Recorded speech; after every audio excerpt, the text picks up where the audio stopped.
Bismillahirrohmanirrohim. Alhamdulillah. Vassalatu vassalamu ala rasulillah. Alloh taoloning kalomi Qur'oni Karim barcha davrlarda, barcha toifadagi ayol, erkak, yoshu qari qanday hayot kechirishdan qat'iy nazar barcha insoniyatga o'zini hukmlari bilan joriy bo'lgan. Demak, bu Qur'oni Karimda har bir insonning holati zikr qilingan. Har bir inson Qur'oni Karimga o'zini bemalol holatini solib ko'rishligi mumkin. Kambag'al kambag'alligi bilan, boy boyligi bilan, bemor bemorligi bilan, iqtidorli iqtidori bilan, ilmli bilan, ibodatgo'y ibodati bilan, fosiq kimsa esa fosiqligini solib ko'rsa, u aynan Qur'oni Karimda qanday ta'rifga ega ekanligini bilib oladi. Alloh taolo Qur'oni Karimda bu haqida bayon keltirgan. Ahnaf ibn Qays rahimahulloh bir kuni mana shu zikr keladigan Qur'on oyatini eslab o'tirdilar.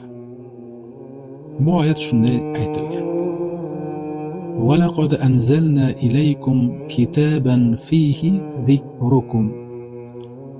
Batahqiq biz sizga kitobni nozil qildik, unda sizning zikringiz bor.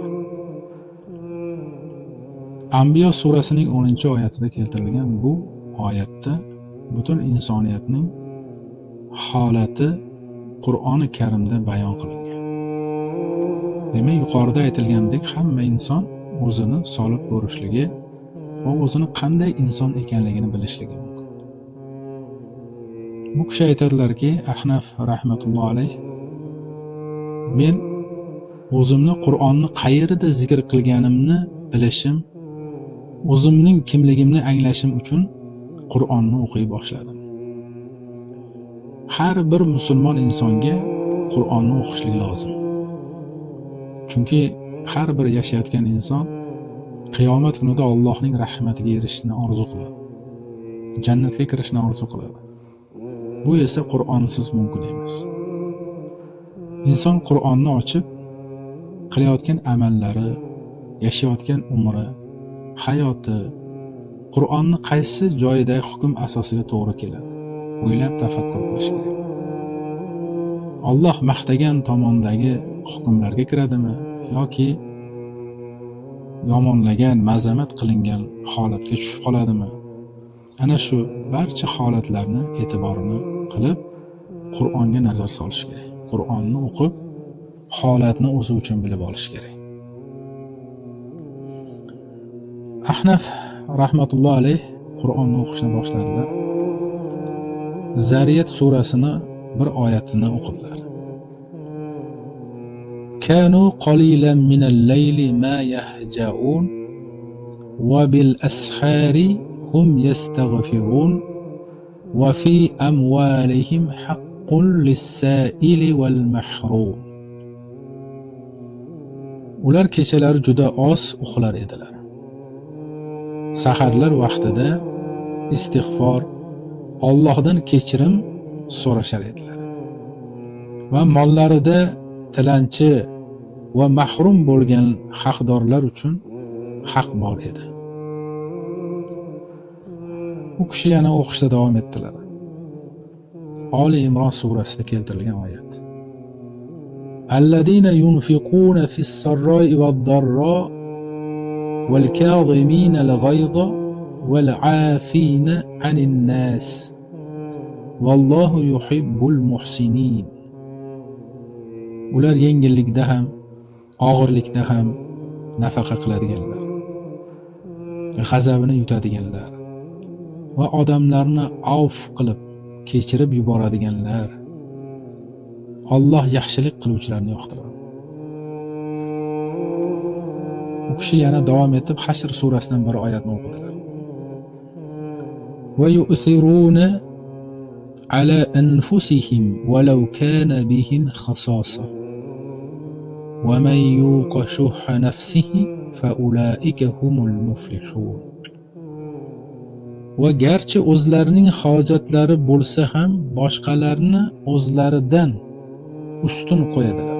Kim o'z nafsining baxilligidan saqlansa, unday kishilar, ana o'shalar yutuqdadirlar. Ahnaf rahmatullohi alayhi aytadilarki, yana boshqa oyatni o'qidim. وَالَّذِينَ يَجْتَنِبُونَ كَبَائِرَ الْإِثْمِ وَالْفَوَاحِشِ وَإِذَا مَا غَضِبُوا هُمْ يَغْفِرُونَ. Katta gunohlar va fahsh ishlardan chetda bo'lganlar va g'azablangan paytlarida ham kechiradiganlar uchun.